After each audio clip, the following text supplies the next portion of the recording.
Ngayong araw mga Choy ay pupuntahan natin ang puntod na sikat na artista noong 90s hanggang sa unang bahagi ng 2000 na si Ricardo Carlos Castro yan o kinikilalang Rico yan dito sa Manila Memorial Park, Parañaque City. Guys, andito na tayo sa puntod ng ating idol hanggang ngayon na si Rico yan. Gosh, pagpunta mo pa lang dito no, parang nanginginikilabot na iwan basta gosh, ako lang talaga ang tao dito. Ayan. Ako lang yung tao dito. Hindi ako makapaniwala mga Choy na nandito na ako sa puntod ni Rico yan. Actually, lagi ko to nakita sa TikTok talaga. Guys, sa wakas, andito na tayo.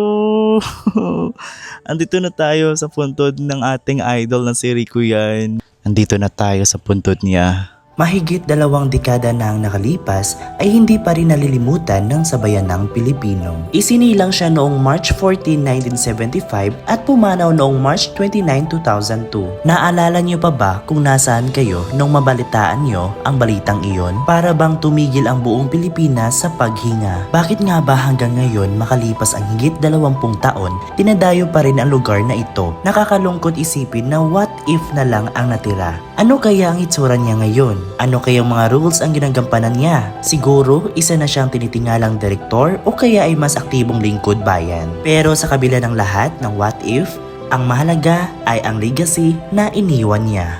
So guys, ayan na. Ang pugi ni Rico yan.